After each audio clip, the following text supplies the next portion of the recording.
Bismillahirrahmanirrahim. Assalamualaikum warahmatullahi wabarakatuh. Innal hamdalillah, rabbil alamin.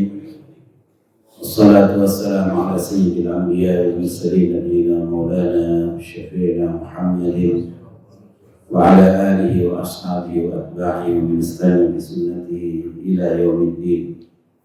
Amma ba'du. Rabbi shrah li sadri wa yassir li amri wahlul 'uqdatam min lisani yafqahu qawli. Allahumma 'allimna ma yanfa'una wanfa'na bima 'allamtana. Allahumma zidna 'ilma warzuqna fahma. Para jemaah, bapak-bapak, kaum muslimin muslimat, jemaah masjid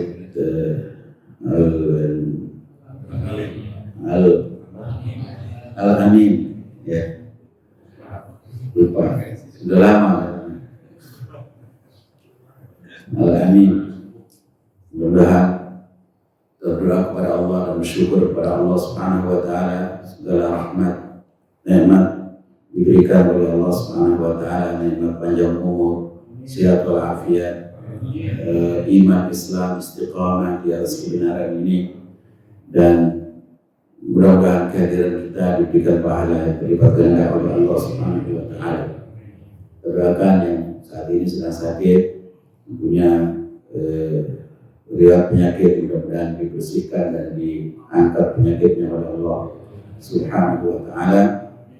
Yang punya problem, punya masalah, punya kesulitan, diberikan kemudahan oleh Allah Subhanahu wa Ta'ala untuk mendapatkan jalan yang terbaik. Kita doakan orang-orang tua kita, orang-orang yang berjasa untuk kita dalam kehidupan ini yang masih hidup, mudah-mudahan diberikan panjang umur, sehat walafiat, istiqamah dan taat kepada Allah. Yang sudah meninggal dunia, mudah-mudahan diberikan ampunan, diberikan rahmat oleh Allah serta tempat yang mulia di sisi Allah Subhanahu wa Ta'ala. Jemaah yang dimuliakan Allah Subhanahu wa Ta'ala, Allah Subhanahu wa Ta'ala sebagaimana tadi dibaca dalam salat, wa wassa biha Ibrahim banihi wa Yaqub ya baniya inna Allah astafa lakumuddin fala tamutunna illa wa antum muslim.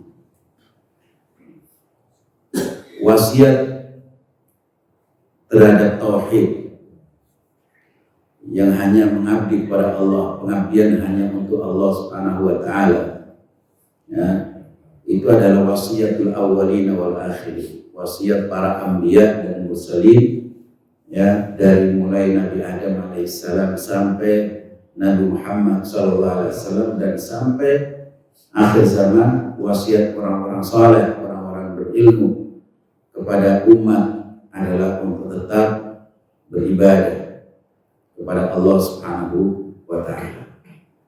Sehingga Nabi Yaqub sendiri, ya, am kuntum syuhada idh hadara Yaqub al-maut, ketika Nabi Yaqub mau meninggal dunia, mengumpulkan putra-putranya, ya, Nabi Yaqub di mana putranya yaitu Bani Israel. Israel itu sendiri adalah nama lain dari Nabi Yaqub alaihissalam, ya, putra-putranya yang 11 itu, ya, termasuk Nabi Yusuf, kemudian saudaranya Benyamin, kemudian Yehuda, ada Lawi dan seterusnya, yang mereka dikumpulkan. Idh qala li banihi ma ta'buduna min ba'di. Jadi wasiatnya bertanya ketika mau meninggal dunia itu, apa yang kalian sembah nanti setelah aku? Setelah aku meninggal, yang kalian sembah siapa? Qalu na'budu ilahaka wa ilaha abaika Ibrahim wa Ismail wa Ishaq ilaha wahida. Kami menyembah Tuhanmu, yaitu Tuhan nenek moyangmu, yaitu Nabi Ibrahim, Nabi Ismail, Nabi Ishaq. Ilah wahidah, yaitu ilah yang satu, sembahan yang satu, Tuhan yang satu yang esa, yaitu Allah Subhanahu wa Ta'ala. Wa nahnu lahu muslimun, dan kami semuanya pasti akan Islam, berserah diri kepada Tuhan Allah Subhanahu wa Ta'ala. Sehingga ini wasiat yang tidak boleh ditinggalkan oleh siapapun juga, oleh orang tua kepada anak-anaknya, kepada anak cucunya, kepada keluarganya, untuk senantiasa mengingatkan agar mereka hanya bertuhan kepada Allah Subhanahu wa taala, bukan kepada apapun juga. Semua selain Allah adalah makhluk Allah Subhanahu wa taala. Ya. Jadi kita saja kalau setiap hari kita yang sholat subuh, kecuali orang yang tidak sholat, kita sebelum sholat ada sholat qabliyah subuh yang pahalanya lebih baik daripada dunia dan isinya. Ya, itu sunnahnya yang kita baca surat setelah Al-Fatihah adalah surat Al-Kafirun dan Al-Ikhlas yang disebut oleh para ulama suratai Al-Ikhlas, 2 surat Al-Ikhlas. Al-Ikhlas itu apa? Memurnikan pengabdian kepada Allah. Ya, dalam surat Al-Kafirun, kami tidak menyembah kepada siapapun yang kalian sembah. Tuhan yang kalian sembah, kalian juga tidak menyembah Tuhan yang kami sembah. Kan itu. Lakum dinukum waliyadin. Jadi perpisahan antara Islam dan kafir itu adalah penyembahan kepada Allah Subhanahu wa taala. Kalau ada orang menyembah kepada selain Allah, maka sudah bukan Islam lagi. Menyembah kepada ya baik itu berupa Tuhan fisik, ya patung, kayu, batu, gunung, matahari dan seterusnya, maupun Tuhan-Tuhan yang dalam bayangan, ilustrasi, ya, membayangkan ada kekuatan besar, ya, yang bisa membuat dia kaya, membuat dia miskin, takut dia kena bahaya kalau tidak dia persembahkan sesuatu kepadanya selain Allah, ya, maka itu adalah bentuk kemusyrikan kepada Allah Subhanahu wa taala. Al-Ikhlas, suratul Ikhlas, nah disebut Al-Ikhlas karena di situ adalah inti kemurnian ketuhanan Allah Subhanahu wa taala yang memiliki semua kekuasaan, ya, yang dimintai, yang dihajati oleh semua makhluk Allah Subhanahu wa taala, dan tidak ada yang menyerupai Allah baik dalam kekuasaan dan kemampuan untuk memberikan segalanya. Itu tidak ada yang menyerupai Allah Subhanahu wa taala. Walam yakul lahu kufuwan. Jadi tiap pagi kita ikrar kepada Allah Subhanahu wa taala bahwa kami, ya Allah, ikhlas beribadah hanya kepada Engkau, ya Allah. Tuhan-Tuhan yang diciptakan oleh pikiran-pikiran manusia, yang ilustrasikan oleh semua manusia, semuanya adalah Tuhan batin, Tuhan yang tidak benar, sembahan yang menyimpang dari ajaran Allah Subhanahu wa taala. Karena itu inti daripada perjuangan para nabi dalam menegakkan tauhid, ya, pengorbanan, memberikan persembahan hanya kepada Allah Subhanahu wa taala. Karena itu termasuk bernadar, bersumpah, ya, berkorban, itu semuanya harus diserahkan kepada Allah Subhanahu wa taala. Kalau kita kembali pada sejarah, ya, awal ibadah kurban itu sejak kapan? Nabi Ibrahim. Tidak, dalam Al-Quran tidak Nabi Ibrahim. Yang pertama kali adalah putra Nabi Adam alaihissalam, zaman Nabi Adam. Jadi sejak awal perintah kurban itu, ya, sudah ada. Lihat dalam surat Al-Maidah ayat 27, kisah tentang 2 putra Nabi Adam alaihissalam. Allah berfirman, watlu alaihim naba abnai Adam id qarraba qurbanan fatuqbila min ahadihima wa lam yutaqabbal min al-akhar qala la aqtulannaka qala innama yataqabbalu Allahu minal muttaqin. Ya, Wahai Muhammad, utlu alaihi, bacakan kepada mereka, ceritakan kepada mereka. Ini para ahli tafsir, kepada mereka ini kepada siapa? Ya, kepada Bani Israel.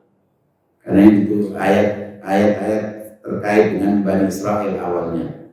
Tapi ada ulama lain, ceritakan kepada umatmu. Ya.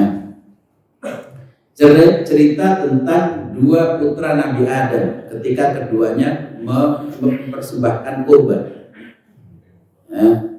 Maka salah satu diterima oleh Allah dan yang satunya tidak diterima oleh Allah. Walam yataqabbal minal akhar qala la aqtulannaka. Yang tidak diterima oleh Allah ternyata dia benci kepada yang diterima.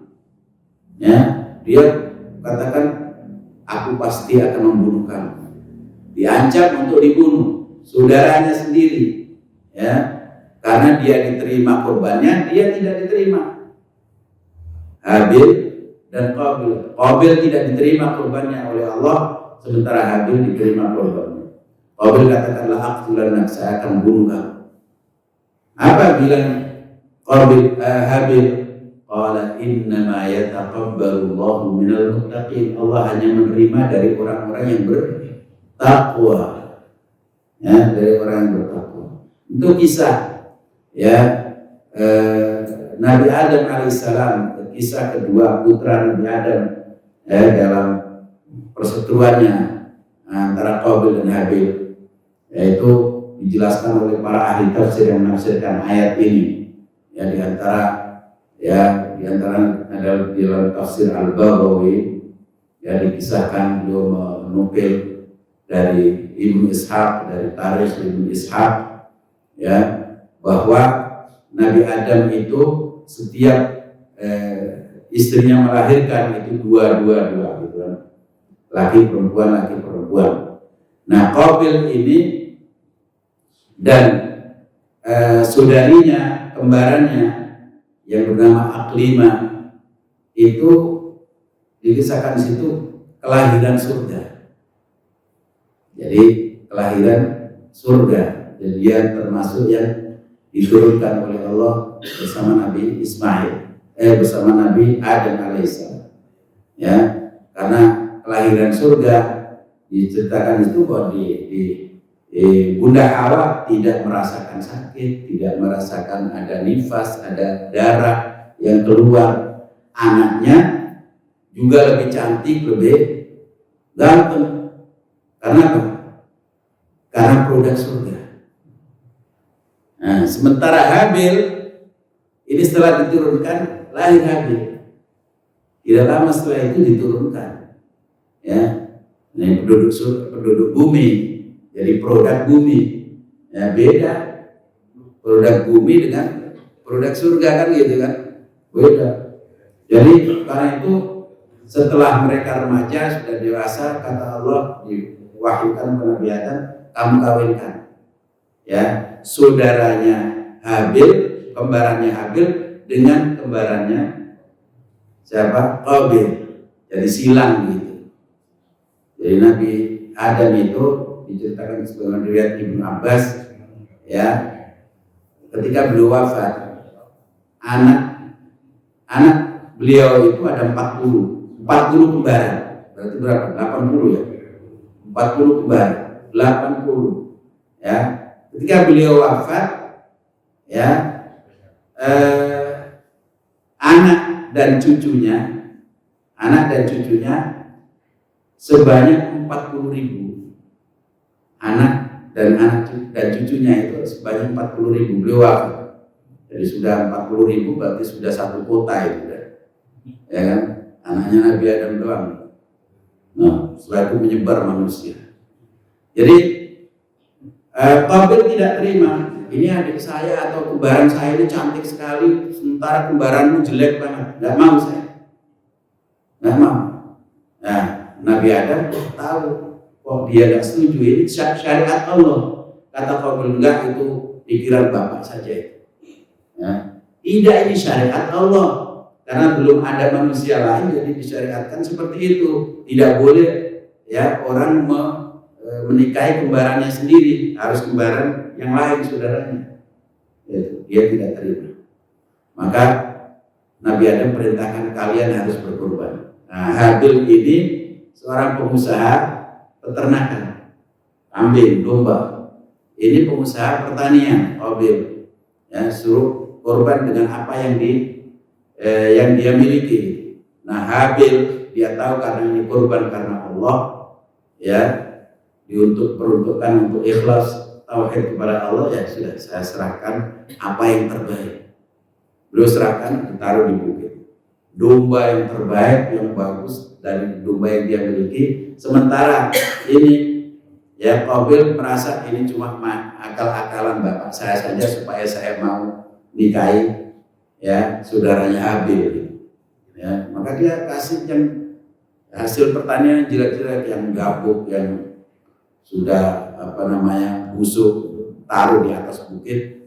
Ya, nah dulu tanda diterimanya kurban seorang atau nadar seorang itu, ya, bahwa kurbannya itu ada api berwarna putih yang turun dari langit. Dia yang angkat, yang mengambil itu, menyambar, kemudian dia hilang.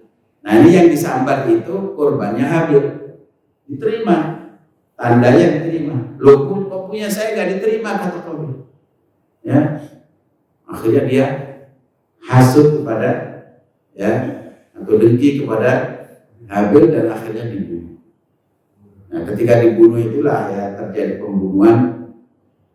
Dan itu adalah pembunuhan yang pertama kali, karena pembunuhan pertama kali dan orang meninggal pertama kali. Ya, digotong kemana-mana, dia menyesal. Fa asbaha minan nadimin. Dia menyesal, kenapa saya tadi kok membunuh saudara saya, adik saya ini? Ya, gimana? Digotong kemana-mana, nggak tahu bagaimana caranya untuk menyembunyikan jenazah saudaranya itu. Nah, maka Allah faba'athallahu ghuraban yabhathu fil ardi liyuriyahu kaifa yuwari sawata akhi. Ya, itu bisa dilihat di kisahnya di surat Al-Maidah 37 dan seterusnya itu. Maaf, 27 dan seterusnya. Jadi itu, maka Allah mengirimkan gagak, burung gagak. Nah, gagak ini bertarung dengan temannya, kemudian satu mati. Nah, setelah itu gagak ini mengais-ngais tanah. Kemudian temannya itu dimasukkan, itu kemudian ditimbun. Jadi ternyata untuk belajar memakamkan jenazah belum bisa, belum tahu manusia, belum ada pengalaman. Maka baru disitulah, ya, dia belajar bagaimana caranya memakamkan jenazah di situ. Ya.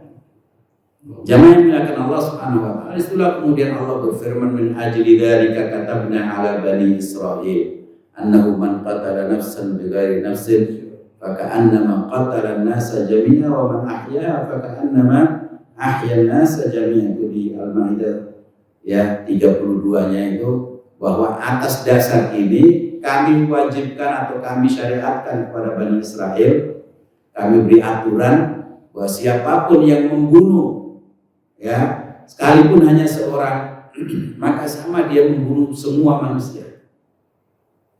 Dan siapa yang menghidupkan manusia, membantu seorang supaya dia bisa hidup, maka seolah-olah dia menghidupkan semua manusia. Pahalanya besar.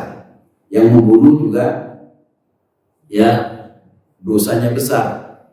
Ya, dalam surat Al-Maidah yang tentang pembunuhan itu, wa man qatala mu'minan muta'ammidan fajazaohu jahannam khalidan fiha wa ma'wahu jahannam. Khalidan fiha, yakni bahwa orang yang membunuh orang mukmin, orang beriman secara sengaja, maka dia masuk ke dalam neraka selama-lamanya, berada dalam neraka. Sekarang ini kita lihat orang membunuh orang lain itu seolah-olah kayak membunuh laler atau membunuh cicak. Ya, seenaknya sendiri, punya masalah sedikit, temannya dibunuh, saudaranya, ada yang bunuh istrinya, ada yang bunuh suaminya. Ya, polisi dan polisi itu dibakar, suaminya dia bantu, dibakar. La ilaha illallah.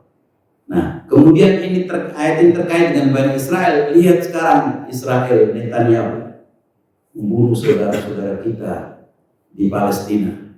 Ya, sudah 8 bulan lebih atau 9 bulan ini, ya, hampir 40.000 saudara-saudara kita di Palestina dibunuh seperti dia membunuh binatang saja. Nah, makanya ini ayat ini ditujukan kepada Bani Israel secara khusus, ya, dan secara umum kepada kita semuanya, bahwa tidak boleh membunuh orang secara serampangan. Man qatala nafsan bighairi nafsin aw fasadin fil ardh. Nah, nafsan bighairi nafsin itu artinya membunuh boleh, ya, tapi secara hukum ditegakkan hukum karena dia membunuh orang. Binafsin, nafsu bin nafsi. Nah, aw fasadin fil ardi, atau dia membuat kerusakan di muka bumi. Buat kerusakan di muka bumi, karena itu ayat setelah itu kan ayat tentang hirabah. Innama jazaa'ul ladzina yuharibunallaha wa rasulahu wa yas'auna fil ardi fasadan an yuqattalu. Jadi hirabah itu ibaratnya begal. Ya, kalau bahasa kita begal dan teroris, ya, yang membunuh orang banyak atau menebar teror, ketakutan kepada orang di jalan atau di kampung atau di kota, menebar ketakutan, ya, kekhawatiran kepada orang lain, maka dia hukumannya dibunuh boleh. Ya, hukumannya kalau hukuman Al-Quran, sekarang kan nggak ada hukum Al-Quran ditegakkan seperti itu. Makanya banyak, karena hukum Allah tidak ditegakkan, maka akibatnya apa? Orang membunuh seenaknya saja. Ya, gara-gara masalah kecil dia membunuh. Karena apa? Dia tidak ada rasa takut. Oh, di penjara juga dia dikasih makan, dikasih minum, dikasih tidur, tempat tidur, bahkan, ya, dia bisa melancong kemana-mana kalau dia punya duit, kali. Jadi gak ada orang takut membunuh orang lain, yang menghabisi nyawa orang lain. Kembali kepada korban tadi, bahwa yang pertama berkorban itu adalah anak Nabi Adam. Dan korban tentu tujuannya adalah untuk Allah Subhanahu wa Ta'ala. Korban itu hanya untuk dipersembahkan kepada Allah Subhanahu wa Ta'ala. Tetapi setelah berlalunya zaman Nabi Adam alaihissalam dan putra putrinya, ya, yang atas dasar tauhid, ternyata umat manusia, ya, menyimpan dari ajaran Allah, ajaran Nabi Adam alaihissalam, karena bujuk rayu iblis dan syaitan laknatullahi alaihi. Jadi mereka menyimpangkan pengorbanan itu, ya, yaitu korban tidak hanya kepada Allah, kepada sembahan-sembahan, ya. Kemudian berkorban juga lama-lama menyimpang bukan dengan hewan, tetapi apa? Dengan nyawa manusia. Sehingga sepanjang sejarah, ya, ada sebuah studi antropologi, ya, dan geografi dan biografi manusia, disebutkan bahwa ternyata tradisi mengorbankan nyawa manusia itu ada di semua bangsa, mulai dari Cina di timur sampai di barat di Yunani, itu sejak dahulu sudah ada. Jadi di hari-hari tertentu, momen-momen tertentu, ya, kalau orang ingin berkorban, maka yang dikorbankan manusia. Dan itu sampai sekarang ada. Orang ingin kaya apa? Harus pakai apa itu istilahnya? Harus dikorbankan manusia. Apa saudaranya, apa anaknya gitu. Pesugihan. Jadi pakai tumbal, ya. Jadi tumbal manusia. Dan itu ada sejak zaman dahulu, itu perbuatan setan seperti itu. Dan padahal itu juga setan melalui teman-temannya setan, yaitu dukun. Ya, kamu kalau mau kaya, ya, datang pergi ke gunung apa itu yang tempat nyari persugihan, Gunung Kawi Jawa Timur, tahu semuanya ini pengalaman.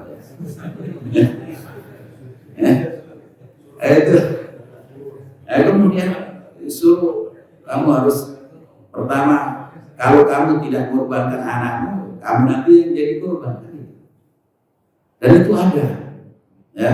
Kayak mulai zaman Nabi Nuh alaihissalam disuruh itu sudah mulai penyembahan kepada selain Allah, maka Nabi Nuh disuruh berdoa kepada mereka, termasuk korban.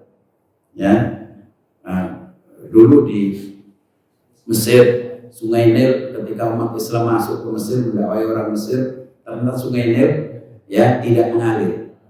Ditanya oleh Amr bin As, gubernur Mesir Muslim pertama, radhiyallahu anhu, kenapa ini tidak mengalir? Mereka bilang bahwa selama ini kami setiap tahun memberikan tumbal. Seorang wanita ratu kecantikan paling cantik di Mesir harus dijadikan tumbal, jadi dibuat kontes, ya. Kecantikan, justru yang tercantik tidak dapat hadiah. Hadiahnya apa? Dilarungkan ke sungai. Maka Amr bin As, waduh, ini gimana caranya untuk menghilangkan tradisi seperti ini sementara Nil sendiri tidak mengalir. Kan itu kan? Maka datang kirim surat kepada Umar bin Khattab radhiyallahu anhu di Madinah, ya, kemudian Sayyidina Umar yang jadi Khalifah Amirul Mukminin pada waktu itu menulis surat kepada Sungai Nil. Secara kertas ditulis, ya wahai Sungai Nil, dari Abdullah hamba Allah Umar bin Khattab Amirul Mukminin. Ya, jika kamu mengalir karena mentauhidkan Allah, karena taat kepada Allah, silakan kamu mengalir. Kalau kamu mengalir karena setan, silakan kamu tidak mengalir sampai hari kiamat. Kemudian disuruh melarungkan ke Sungai Nil. Ternyata langsung Sungai Nil itu mengalir. Jadi itu perbuatan setan seperti itu. Seperti itu. Dan setan itu sama Sayyidina Umar itu takut. Kata Rasulullah, kalau Umar itu lewat satu jalan, ada setan itu menjauh. Tidak seperti kita lewat satu jalan ada setannya tambah banyak bikin kita gitu. Tambah semuanya. Nah, Sayyidina Umar kirim surat itu, setannya sudah kabur, tidak berani. Ya. Dan ada ulama-ulama, ya, orang-orang soleh yang, ya, misalnya Syekhul Islam Ibnu Taimiyah itu, dan juga cerita Imam Ahmad, ada setan yang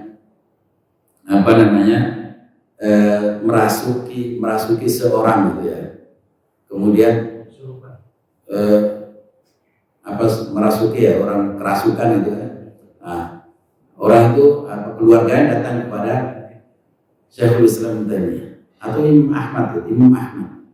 Kemudian ya Imam Ahmad sibuk ngajar lagi tulus mengajarkan hadis dan seterusnya, ya.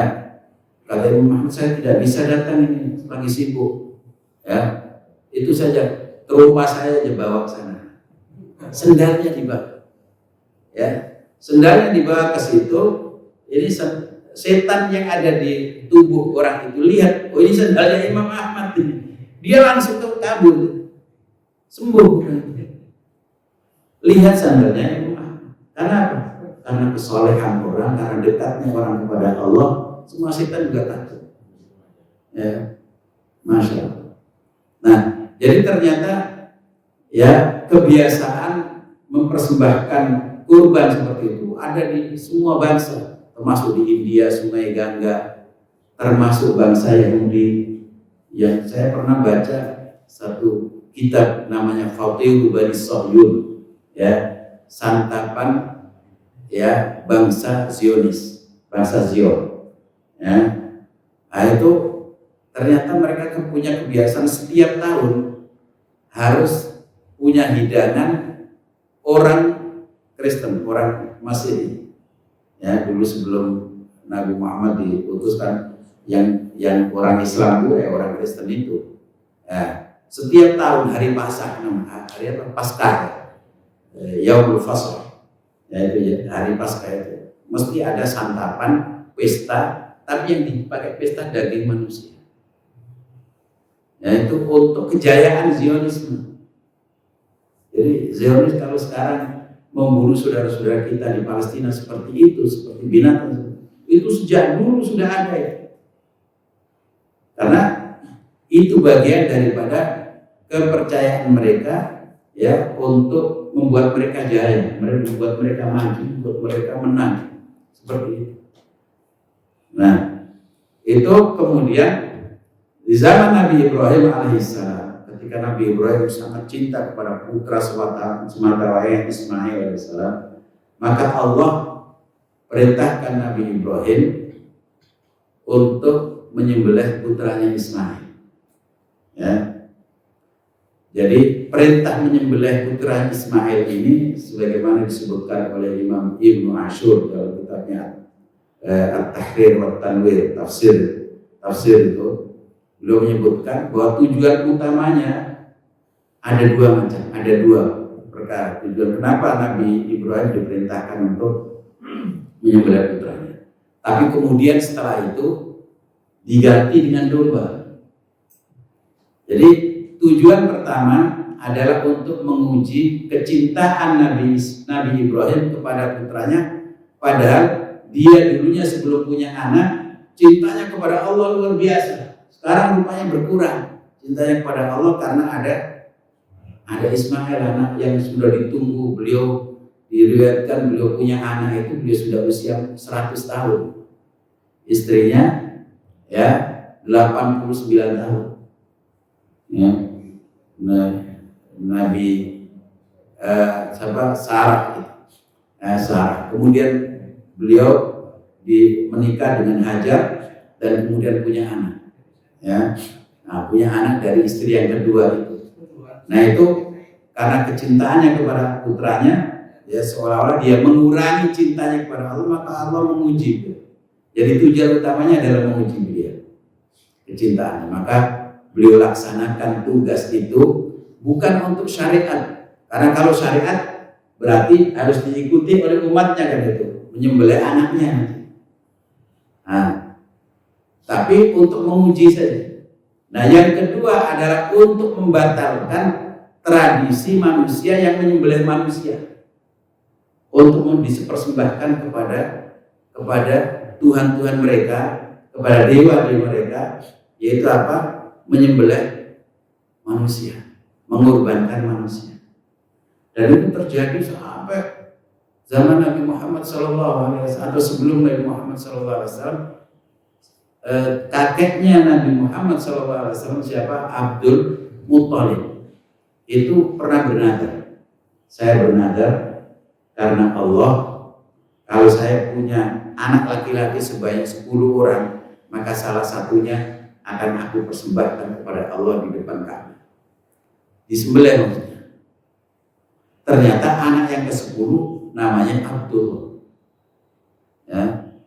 Sementara dia sudah bernadar seperti itu, maka dia bilang kepada tokoh-tokoh Quraisy pada waktu itu, saya sudah bernadar dan ini saya harus laksanakan. Abdullah harus saya sembelih di depan Ka'bah. Jadi kisah seperti ini bukti bahwa kakeknya Rasulullah itu tidak Islam, musyrik. Ya. Jadi bantahan kepada orang yang mengatakan bahwa Rasulullah itu keturunannya kakek-kakeknya tidak ada yang syirik, musyrik. Ya, itu bukti ya bahwa beliau itu orang musyrik. Kalau mereka bilang, ketika dia ada peristiwa Abroha, ya Abdul Muttalib itu ketika ada peristiwa Abroha, dia katakan kalau unta ini milik saya ambil dari Abroha. Sementara dia kalau mau menyerang Ka'bah silakan, karena Ka'bah ada yang punya sendiri, Allah Subhanahu. Berarti dia percaya sama Allah. Tetapi dalam soal ritual, soal ibadah, dia tidak hanya menyembah kepada Allah, tapi menyembah juga kepada berhala. Jadi itu yang menyebabkan orang jadi musyrik kan gitu. Orang jadi musyrik itu bukan kok orang tidak sholat, bukan orang tidak, bahkan ada orang yang sholat, ada orang yang ahli puasa, ada orang yang juga haji dan umroh, tapi dia masih percaya ya akan tradisi-tradisi penyembahan kepada selain Allah. Sekalipun dia sholat, sekalipun dia puasa, sekalipun dia ya haji umroh, tetap saja dia dikatakan orang musyrik. Karena sebelum Rasulullah datang, mereka juga haji juga, karena ada haji Abu Jahal, haji Abu Lahab, semuanya haji, semuanya itu pernah. Ya. Dan ada ceritanya kalau dalam ayat-ayat haji itu cerita-cerita tentang haji di zaman jahiliyah juga ada. Ya, mereka semuanya haji. Jadi ternyata Abdul Muthalib ini mau mengorbankan putranya, ya, yaitu Abdullah.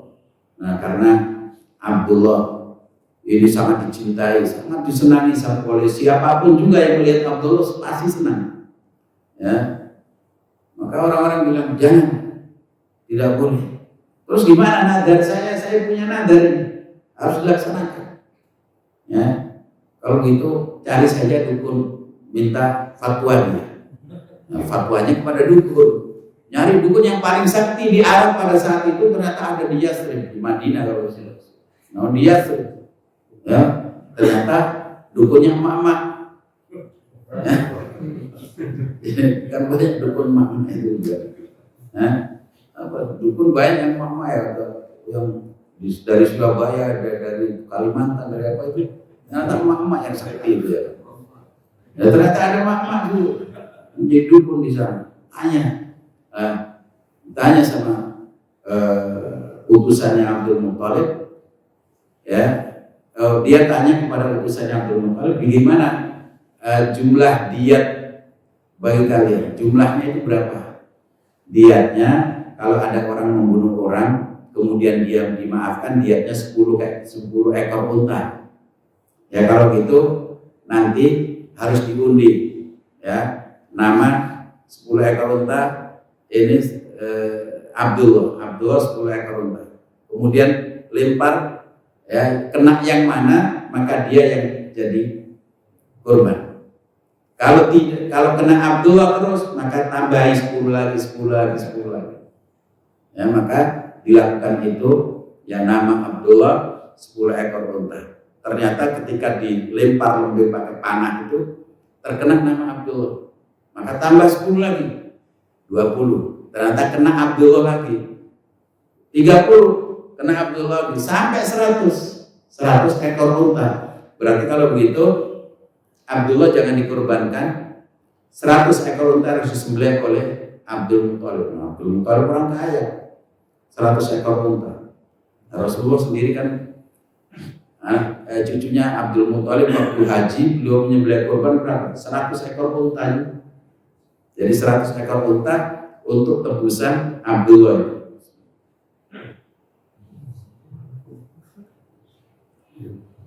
Maka siapa? Rasulullah pernah bilang, ana ibnu Dhabihain. Saya itu anak keturunan 2 orang yang mau disembelih, Nabi Ismail dan Abdullah. Nabi Ismail mau disembelih oleh Nabi Ibrahim, dan itu adalah kakeknya yang pertama, kakek Rasulullah SAW. Kemudian ayahandanya sendiri mau disembelih juga oleh kakeknya Abdul Muthalib. Ayahandanya Abdullah mau disembelih juga untuk dipersembahkan kepada siapa? Kepada, ya, dewa, kepada apa namanya, Ka'bah. Nah, mereka menyembah Ka'bah juga.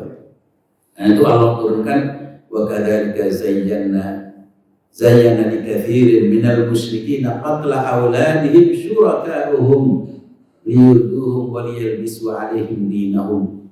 Ya, jadi begitulah para setan-setan yang mereka sekutukan kepada Allah itu menghias-hiasi perilaku mereka, menyembelih anak-anak mereka. Ya, menyembelih anak-anak mereka ini masalah seperti jarang diungkap di pengajian-pengajian, ya. Jadi kebiasaan itu ternyata memang setan. Zayyana likatsirin minal minal musyrikin qatla auladihim syuraka'u, bahwa ternyata setan-setan itulah yang membuat mereka ya senang dan punya keyakinan menyembelih anak-anak mereka, menyembelih ya orang-orang, nyawa, menghilangkan nyawa ya, untuk apa? Untuk membuat mereka kabur terhadap agama mereka. Jadi kabur agamanya mereka itu artinya ya mereka menyembah Allah atau menyembah setan, mereka nggak tahu akhirnya. Seolah-olah ini perintah Allah, ya bernagar seperti itu. Nah, maka Allah ingin di zaman Nabi Ibrahim itu ingin menghilangkan tradisi itu dengan apa? Perintahkan Nabi Ibrahim menyembelih putranya, ya Ismail. Tetapi itu bukan disyariatkan, tapi hanya untuk memberikan pelajaran kepada manusia. Ternyata setelah Nabi Ibrahim falamma aslama wa tallahu lil jabin, ya ketika itu sudah dipersiapkan Ismail, kemudian sudah dibaringkan, ya fanadainahu an ya Ibrahim qad saddaqta ru'ya, ya kami panggil Nabi Ibrahim, engkau telah membenarkan ya wahyu dalam mimpimu itu. Nabi Ibrahim mimpi untuk menyembelih putranya. Nah, kemudian engkau telah menerima dan dengan sukarela engkau melaksanakan tugas perintah itu. Maka Allah katakan inna hadza la bala'un la wal bala'ul mubin wa fadainahu bi dzibhin 'adzim. Semuanya ini adalah ya bala atau ujian yang sangat nyata, dan kami tebus Ismail itu dengan dzabhin mubin, dengan sembelihan yang sangat bidzabhin 'adzim, ya bidzabhin 'adzim, dengan sembelihan yang sangat besar, yaitu domba diganti oleh Allah. Ternyata yang disembelih Nabi Nabi Ibrahim bukan putranya, ya bukan putranya, tapi sembelihan yang besar itu. Nah, disebut oleh para ulama, domba yang besar itu ternyata diturunkan oleh Allah di langit, ya kemudian turun melalui Bukit Sadir.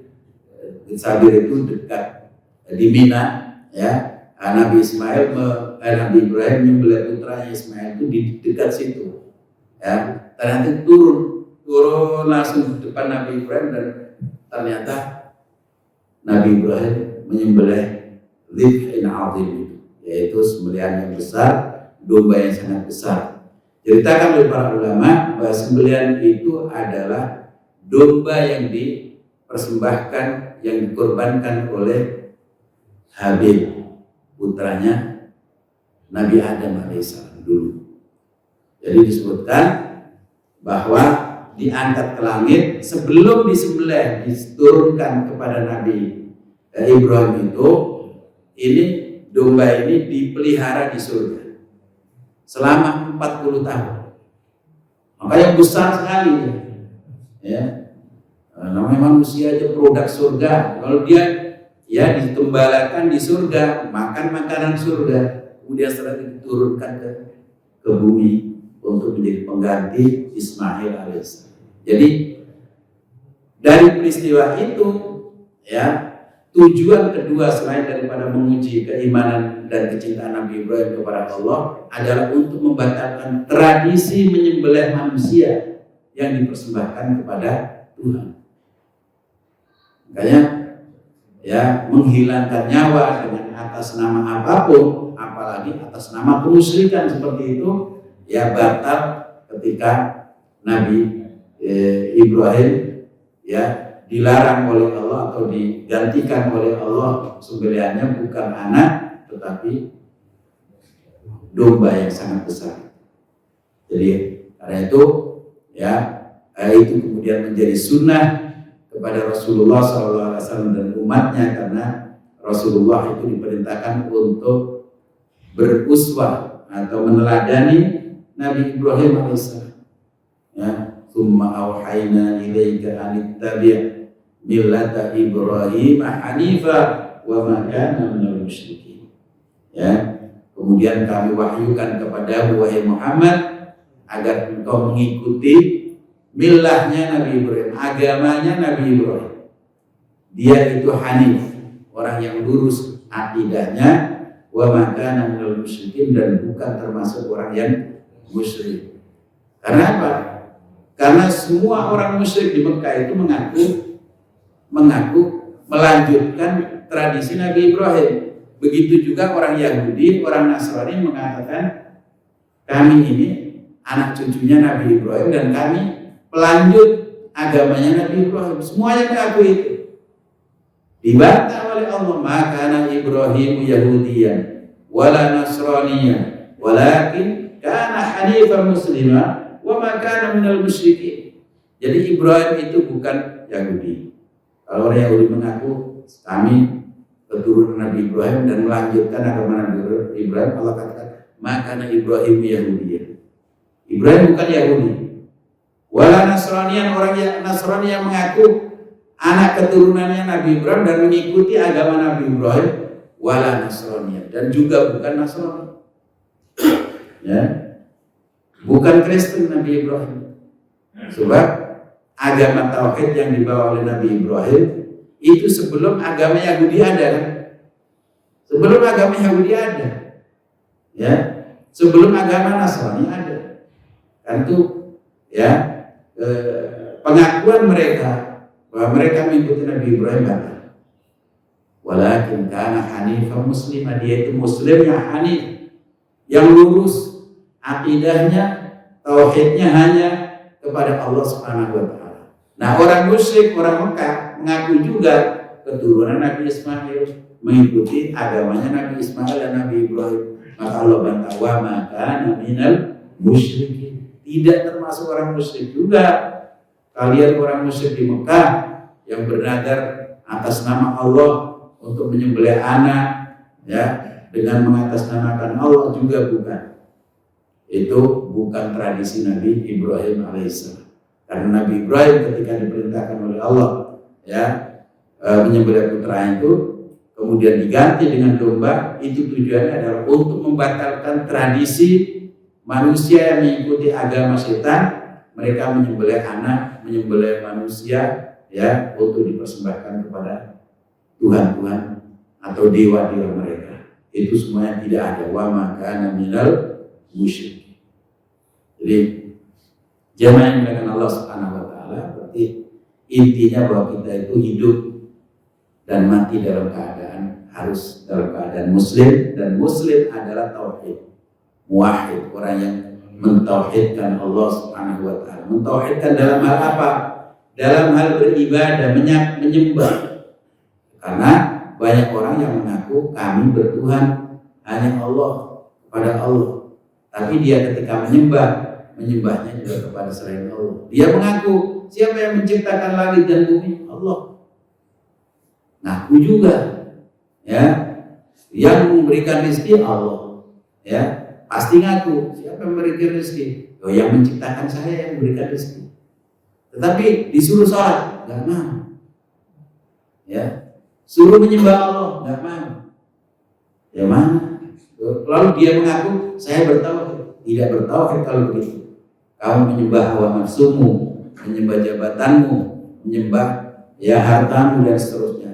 Bahkan menyembah Tuhan-Tuhan ilustrasi yang kamu buat-buat. Ya, ada Tuhan ya, yang bisa memberikan pesugihan, karena itu ya dengan minta persembahan dan lain sebagainya. Nah, itu semuanya adalah kemusyrikan kepada Allah Subhanahu wa taala. Kalau mau bukti kamu mengaku sebagai hamba Allah, kamu laksanakan perintah-perintah Allah dalam Islam secara benar. Barulah kamu dikatakan orang yang bertauhid hanya kepada Allah Subhanahu wa taala. Barakallahu wa lakum. Terima kasih atas segala perhatian. Mohon maaf segala khilafan. Ada yang bertanya enggak? Sudah suruh.